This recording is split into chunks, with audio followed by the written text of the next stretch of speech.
Nathan Taylor, Lehigh heavyweight nationally ranked wrestler, Brookville native. Nate, good to have you on the podcast. I've been anxious to catch up with you. You've been on the sideline a little bit. We'll talk about that in a minute, but good to have you. How's it going? Thanks. It's going good over here. Got a lot of training in. I'm glad to hop on this podcast. It's awesome. So we're going to go back in time a little bit. I got to reminisce first. I got to see you grow up at Brookville, obviously, and I'm going to throw a couple pictures at you. And the first one is one of my favorite. I didn't even take the photo because I was coaching you, and this is it right here. Remember that one? Football. Yes, I do. Flag football. That's my son Jameson following a lead block of what would be. I mean, if you guys were playing tackle right now in this one, which that league practically was. Yeah.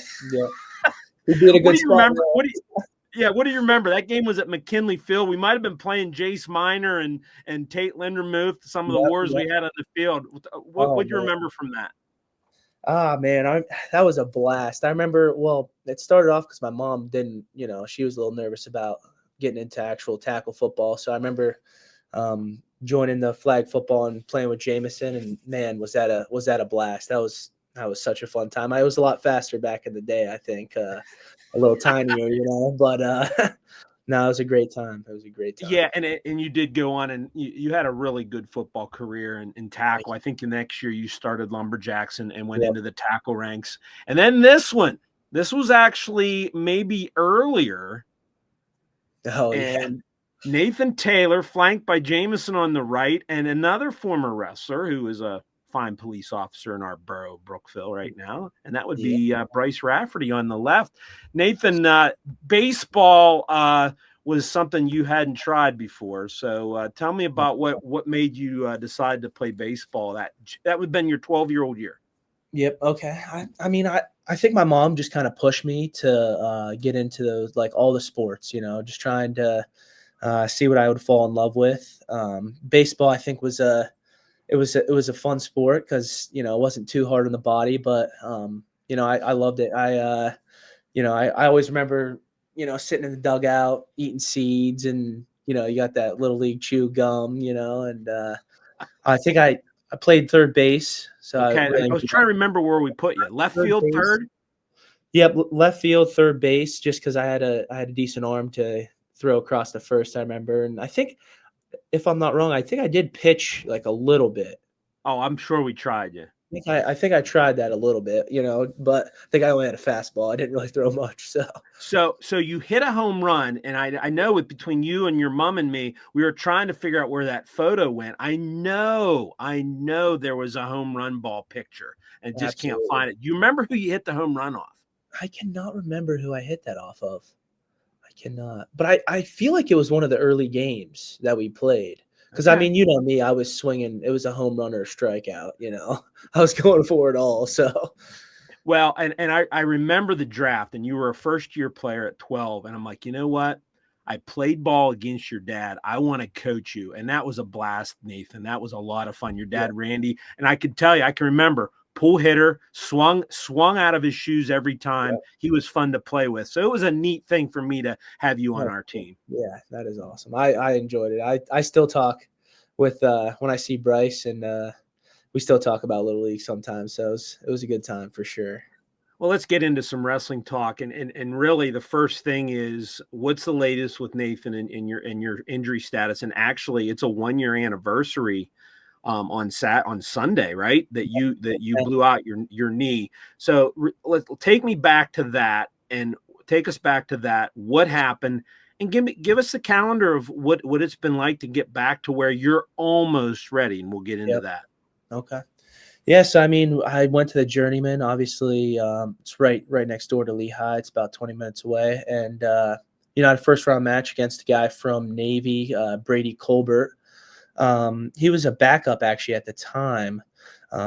Started the whistle. He shot a low single. Obviously, my coaches yelled at me a lot for not moving my feet. He got in and sat me down in like kind of crack down position. I was on my butt, and then I tried hitting a funk, and he ended up locking my knee out, and I ended up tearing 3 ligaments in my knee in about the first 45 seconds of the match. I just remember feeling like a pop twice, and then he heard it, jumped off me, stopped the match. I tried wrestling after that, but the leg was it wasn't holding up for me. So that happened, and then yeah, I mean, I got into the I got obviously forfeited out, and then got with our trainer. He was feeling my knee, and he knew that it wasn't in a good spot or good shape. So got an MRI pretty quick and found out that ended up tearing 3 ligaments in there. So yeah. Surgery, how quick? And then really, what were some of the big marks of improvement as you've gone along here? So um I got an MRI, I think that next week actually, with our team doc, and he sent me over to a specialist actually because I ended up tearing my, if you know knees, so my LCL, my PCL, and then my posterior lateral corner. So he sent me to a specialist to do a multi-ligament surgery, and then they had to do a cadaver. So someone else's, they actually put an Achilles tendon in for my PCL. And then the timeline, I mean, it was a month. It was almost a month after. So December 5th, I actually got surgery because they wanted my knee was real swollen, so they wanted to get that swelling down so my skin could heal up nice after the surgery. Got Right. surgery the 5th, and then I mean, I was in a straight leg. I was in a straight leg for like 8 weeks. Hmm. And that's honestly the hardest part about like a surgery that I had. Like ACL surgeries, you're bending your knee the next day. So whenever I was locked Right. out for 8 weeks, I had a lot of like my muscle atrophied a ton. And after I got out of that, I finally started bending it some. And I like the timeline for that would be like 3 months. I started doing just simple stuff like bending and trying to get that range of motion back. Cause I mean, my knee could only bend a few degrees to start. It was stuck actually straight. Hmm. I still have some range of motion problems. Not problems, but I mean, I can't sit back on my heel on my right knee still. So I mean, the focus early was in getting back was just getting that strength back, getting that muscle back, while trying to get that range of motion. So, I was hammering legs a ton, talking to our lifting coach. I was doing one-on-ones with him. Our trainer was getting me in. I was probably working out and training more than I am during like the regular season, trying to get back. So I would say I started going like uphill after like 5 months. And I was putting muscle back on. I had a good summer training. So we ended up doing testing at the end of the summer, just to see. And I ended up, I hit, I mean, obviously I didn't PR or anything, but I was able to do Right. like a broad jump, vertical jump. And then I max squatted, safely max squatted and then max benched. And I was pretty happy with my numbers for that, especially after, it was 7 months after Yeah. surgery. So Right. um, I was happy with that. And then about 2 months ago, 2.5 months ago, they let me, our trainer let me like start hand fighting and drilling some. I couldn't hit my knee then until I got my brace. So I got my brace ordered. And for about a month and a half, I was just hand fighting every day, hand fighting, hand fighting. And I mean, I was hand fighting with Ray and Jordan Wood. So, Hmm. you know, it's something I needed to work on. So I Oh think yeah. in the long run, I think it's going to help me a ton. I got a lot better at hand fighting, which that was one of my weak spots. I think so. That was really good. And then about, let's say, a month and a half, 2 months ago, I got my brace in, so I've been training. It was obviously light at first because I didn't hit my knee for 9 months. Right. Uh, and then we're at where I'm at now, basically. So I wrestled live for the first time last week, and it's been feeling great. So we're coming up on, obviously, we're just a week into the season, but should be coming back soon. And really, your start is still kind of a vague, hey, coaches don't want to rush it. You're probably not going to wrestle this weekend, but there's bigger things to worry about or to be concerned about as the year goes on. And you're good with that, right? Yeah, I mean, I would love to be back, but I mean, I understand where the coaches and our team docs coming from with holding me back a little bit. With just wrestling live last week, I mean, it doesn't really make sense for me to jump right in this weekend. So I think I'm ready to. I think I could for sure, absolutely. But we're looking at March right now, not Right. my first match back. So Look, yeah, not to March to debut, but March, that's where you yeah, want to be yeah, yeah, ready. yeah. We're looking at the long run, like just trying to come back, make sure I'm that close to that 100%. I will be wearing the brace all year, so Right. that was a new adjustment, but yeah, it's going great. Well, I mean, and obviously your season in 2020 in 23 and 24 is being considered. Intermat Wrestle has you ranked, I believe, eighth right now in a very competitive weight class. But excuse me, that's something you can't focus on either, because I'm sure you're excited about, hey, they have me eighth, and we've talked about the mental approach here, and I think you have and I got this secondhand, like, hey, you get to wrestle another year now at Lehigh. You that didn't ruin any. You still have that year from last year as eligibility, and Yep, you fully intend to use it, I'm sure. absolutely, And absolutely. so that's how you're looking at this, right? Get Yeah. healthy and continue your career when you're ready. Yep. Yeah. No, I mean, it sucks that I had as bad of an injury as I did, but I mean, looking back, I mean, last year, I would have been obviously top 8. I would have been probably an All-American. But I mean, it was still, we had Gable Steveson there, Wyatt Hendrickson, you got Trumbull, Kirk Levick, you had some absolute hammers at heavyweight that all got an extra year because of COVID, but also are out of here this year. So, I mean, Right. still definitely a hard weight class this year. I mean, definitely returning guys. I mean, you got Right. obviously Ferrari went up from 97 to heavyweight, and then Yeah. younger Bastida, Isaac Trumbull, all them. So I mean, it's still a real good weight class, but kind of fortunate to have another year. Sixth year. It's a lot of time in college for sure. My body's Right. feeling a little bit, but no, I'm definitely excited to be on this team. I mean, I love Lehigh. I love this team. So another year with all the boys and all my coaches, I'm grateful for it. And we'll get back to Lehigh, because I want you to talk about the team a little bit. But the other thing this past weekend, and I think it's a really neat thing. There's so much local flavor jumping out of especially with Brookville. You had Cole Householder and Easton Yep. Belfiore at the Clarion Open, getting their feet wet. You have Jackson Zimmerman down at Penn. You have Owen Rensel on your team, who's trying to Yep. get healthy and get going again. And then you have Gavin Hanna out at Bloomsburg. How proud are you of all that? And what, do you guys still kind of communicate and encourage and watch? Because the network is strong, right? This is a Yep. strong, tight community. Yeah. I mean, absolutely. You also forgot Colby Whitehill was back on the And mat. oh yeah, and that's Yeah. somebody that we're going to try to get together when you guys are together, and I'm Yeah. going to get to that. Thank you. And Yeah. Colby Whitehill wins a tournament. Thankfully, he has another year of eligibility because of an Yep. injury. Yep. Yep. No, I mean, I think it's awesome. I mean, I'm from Brookville. You're from Brookville. We know, Brookville's a pretty good wrestling town. So I'm glad to see guys are spreading out some. We got, obviously, I mean, how many guys? Six guys in college wrestling, and I Right. mean Division I, obviously too. I mean, I watched a little bit of film of Cole Householder. Obviously, I was trying to find Gavin Hanna a little bit there. I talked to Jackson when I was down at Penn a little bit, and I mean, it's just great to see Brookville representing out in the world. A small town like that. Getting out there and scrapping Division I wrestling. I mean, it's a brutal sport, but man, I love seeing guys getting out there for sure. Speaking of representing, how about your former coach, Mick Stormer, Yeah. going to Hungary? He was one of my previous podcast guests, and he kind of was part of helping develop you guys. Some of the guys you just mentioned. Give me something on Mick, and first of all, how cool was that to watch? And did you talk to him? And what was it like being in the room with him? Because he was very instrumental in helping you get to where you were at.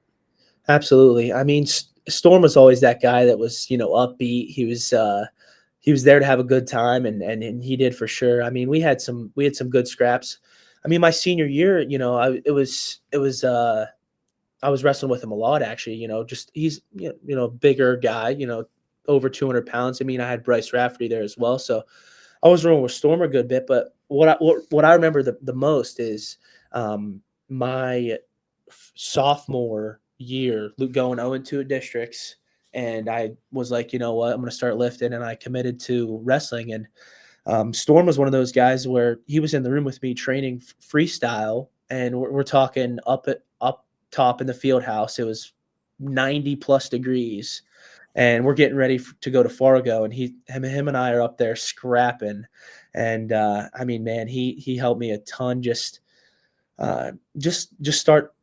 I think he helped me just love the sport more. You know, I think I had a long list of losses and getting beat up on, and I think he really allowed me to. I'd say he's one of the guys that was going from beating me up to I was beating him up. So, I mean, and he was glad I was. You know, he Right. was 100% committed into um, my success, and as well as Coach K, obviously. You know. Um, but man, Storm, it was awesome to see him representing USA. I mean, how cool is that? He Obviously, I kind of was had to be talked into it a little bit. Did you help in that way because he was like, yeah, okay, and people are like, you're nuts, do it. absolutely. I didn't end up texting him about. I actually didn't realize he got the spot because I saw that I watched him wrestle out in Vegas. Right. I was watching some of his matches out there. Ended up seeing he placed 7th there, but I didn't realize he got like The the invite. USA team spot. And then I saw it was like a Snapchat or a message or something, and they were like, Storm's on. He got invited and accepted the USA, and I was like, man, that is awesome. And then he ended up going out there and won a match, which I mean, winning a match at the Worlds is that's no joke. So. I shot him a text out there, and I mean, USA World Team member. I mean, for a guy that didn't wrestle in high school, Crazy, crazy. crazy, crazy. Uh, So and Colby, and if we do get together with Colby later, I don't want to get too far into that, but he was a guy that I remember people saying when Colby won his second straight state title, he's a 2-time. And by the way, you are a 2021 state champ. We should at least bring that up. But how big of a deal was it? Your junior year, you medaled. You were 4th at 219, or 219. 220, yeah. 220, And yeah. and Colby, a lot of people said, Colby's biggest competition might be in the room with Nathan, getting him ready to win the. And he may confirm that later, but he was helping you as well. I Yeah, mean, what big was time. that like? I mean, you couldn't really have a better room. I mean, at those upper weights. I mean, we were. Well, I would say he was definitely getting the better of me most of the time for sure. My sophomore, junior year. I mean, he was beating me up big time, and definitely one of the reasons I'm at where I am today for sure. And obviously he was a big. I mean, he still is, but he was a big dude in high school. He was weighing like 250, 260. I mean, he was a big dude, and also he was well developed in the hand fight in high school. I didn't realize that until I got to college, but Oh, um, uh, I wasn't much of a hand fighter. I was more, doubles from space and stuff like that. But man, he was a real good hand fighter in high school, and he really put it to me. That's for sure. We also lifted together too. Like we were putting in work outside the room, and um, obviously summers we were training together for freestyle and stuff. So, I mean, he was definitely a major factor in my success for sure, for sure. We talked to Coach Stormer. We talked about Colby, but there was a point in time where obviously Coach Dave Klepfer, current coach of the Raiders, there were some things he must have had to instill into you to turn that page into being a maybe an also ran heavier weight wrestler to a state champion, to a legitimate college wrestler. Do you remember any times where the light bulb went off early, when that switch came? Because I believe you had a losing record as a sophomore. Yeah. I think I was like 16 and 15 or something. Okay, Yeah. you were like a 500 wrestler, we'll call it. Yeah. Was there Yeah. a light bulb moment that you can credit to Coach Klepfer and the staff? I mean, I know that a lot was talked about in that Yeah. regard. I mean, I remember, I don't know if Coach K specifically told me this or not, but I know he told it was either Coach Scotty P or my mom or something, or Colby, something like that, maybe Elliot. But they told me that Coach K said I was going to be a state champ. And, obviously freshman me, sophomore me, I was like, no way. And I didn't start my freshman year. I had a record of 1-3. My one win was a forfeit. So, and then my sophomore year, obviously got into the lineup at 195 or 197, and ended up going 0-2 districts. And I remember talking to Coach K just about, I'm tired of losing. I've been losing my whole life. I've got 2 years left. And he started getting me into the weight room. I started coming to the weight room along with Coach Rush, football coach. Right. I lifted with him. So, I mean, I think lifting really allowed me to understand my body. I think at the time I wore a size 13 shoe weighing 195 pounds. I'd trip over my own feet, wasn't Right. built. I didn't know my body. So I think lifting helped a ton. And then Coach K just in my ear, he knew I was a winner and he knew I was going to win. He just knew I had to put in the work. And I mean, I think looking back, I think he knew I was going to, be where I'm at. I think I think he just read. I don't know how he does it. No one Right. can, Right. say. You can ask him, but I mean, he was probably my freshman or eighth grade year looking at me, and he was like, "Man, he's going to be good at wrestling." I'm like, and I wouldn't have believed him then, And I think he never doubted me. And man, was he a great coach to have? Absolutely. Obviously, there's so many factors I wouldn't be where I'm at today, But I mean, he was definitely up there, building confidence for me for sure. That was one of my big things. We're here with Nathan Taylor, Lehigh. The season's just getting started. We don't know when Nathan's starting, but we do know that you are a part of a very good team. Your Lehigh in one ranking, Intermat has you guys ranked 7th. And you have what, 3 All-Americans back, other guys that certainly can including you, that can get to that level. What's it like? What's the feel of the program right now? And you can tell me where the strength of this team is, because the goals are going to be high this year for Lehigh. Yeah, I think coming in, we'll go back a little bit, but coming in my freshman year, I think the team culture was it was spread out a lot more. I think we had a bunch of individuals and not a brotherhood. And I would say more towards my sophomore, junior year, I was lucky enough to, get voted as captain. And we kind of talked with like the leaders of the team and kind of readjusted the the individual mindset to that team mindset. And I mean, the culture right now is absolutely insane. I think, a lot of us are out there fighting for each other rather than ourselves. And that creates the best wrestlers. I mean, if you're out there for selfishness and wrestling, for just yourself, I don't think you're going to get to your max potential. So I think the culture right now is, we're fighting for each other. And I think that's one of the reasons we're ranked 7th in the country. It's a small college. I mean, we don't get we aren't a money team. We aren't like a Big Ten school getting huge transfers coming in. Guys aren't transferring out either. So, we got a strong culture. And obviously you got three returning All-Americans coming back into the lineup this year. And And those then are, give us those names, we Nathan. got Sheldon Seymour at 125, Ryan Crookham at 133, Luke Stanich at 141.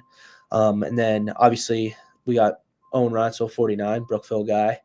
Logan Rosinski will be top 20. He's a 57. So basically we have 5 guys right now ranked in the top 10, which we haven't had a year like that in a long time. So very excited for that. I mean, we just got to get better, every day we got to be coming into the room, and I think we're doing that. I think we're coming in looking that we want that team trophy, we want that team trophy at the end of the year. So I think guys are really focused, and it's looking real good. It's looking like we're going to have a real good year.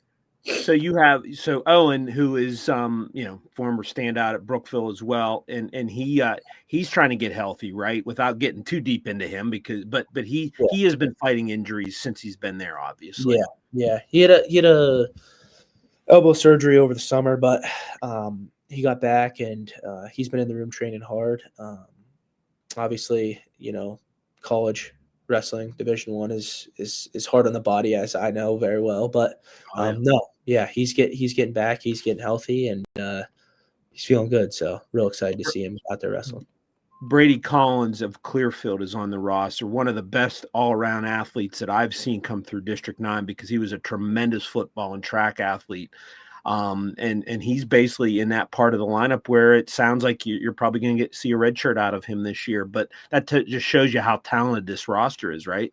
Yeah, absolutely. I mean, we got Rosinski at 57, Max Brignola at 65. Max is ranked 7th in the country right now. So I think it's definitely he will be redshirting this year. It's definitely the smartest thing to do. And also just to adjust to that college training with him being a 3-sport athlete and an elite at 3 sports, I think it's good for him to, take a full year of college wrestling. He needs to, he was good at everything it seemed like, but Yeah. to really fine tune things in wrestling, I think is really, really, really big for him. Just adjust, like, guys aren't used to wrestling 12 months out of the year, so I think that'll be huge for him. Obviously, I can confirm he is a freak athlete, so I'm excited to see what he can do. For sure. Yeah, I mean, he was unbelievable at district track. Just unbelievable, which tells you why he was so good in football. So Lehigh opening this weekend. Actually, there was the brown and white inter squad you already had. You had the Princeton Open. Some guys went there, and then Saturday, Duke and Virginia in duels right there in Bethlehem, PA. And then the Journeyman is also on Sunday. That's the open tournament that you participated in a year ago. Then there's the National Duels Invitational, and then Pitt and Penn State first week in December 5th and 7th. Again, being vague on what you're going to do, there's some big events there that can get you excited. It's just a matter of just getting ready, right? Yep, absolutely. Yeah, it's hard to be. I'm not that guy that wants to sit out, so I got trainers and coaches yelling at me to hold back some. So, I mean, obviously, I would love to be out there wrestling AJ Ferrari first round against Nebraska, obviously, and the national duels. And obviously, we need to bring a good team out there. But it just doesn't make sense to rush back into things. And, I mean, we'll have a weekend off after national duels. So, I mean, that just would give me roughly, 4 weeks to 5 weeks to get a bunch of live in, bunch of more confidence, in my knee and everything. So looking to hopefully be back for the Pitt Penn State weekend. And I mean, our schedule is tough. So I mean, it's not like that's the if I would say if that was the only good competition I was getting was at the national duels, I would probably likely be going out there and wrestling. But I mean, I think we're having Dayton Pitzer from Pitt, Marisola from Penn State, and then I think we have like Iowa State, so younger Bastida will be out there. I think I think he's we're gonna have some good competition this year, so I'm excited and no need to rush back for sure. Well, Nathan, it's been great. A lot of people following you. It's been fun, and we wish you certainly this past year has been a challenge for you, but it just seems like you just roll with it, man. Whatever it takes to get ready, and it was good to have you on. And again, let's try to make that Whitehill Taylor interview happen. I think we could have a lot of fun with that. Colby's that's just a fantastic story for him down at Glenville State, which is in West Virginia Division II. Yep. I'd like to do that. Me too. Me as well. We were actually texting this week about getting together and training someone. I'm home for Thanksgiving, Christmas, and I mean, I haven't wrestled with him in 5 years, so I think that'd be a great time. What were you gonna say? We'll work on that if it works out. Keep me posted. And Nathan, just a great chat, and hopefully get a chance to talk about some bigger and better things here by the end of the year. I plan on it. It's going to be a fun year for sure. I'm excited. Thanks for having me on. This is a great thing for sure.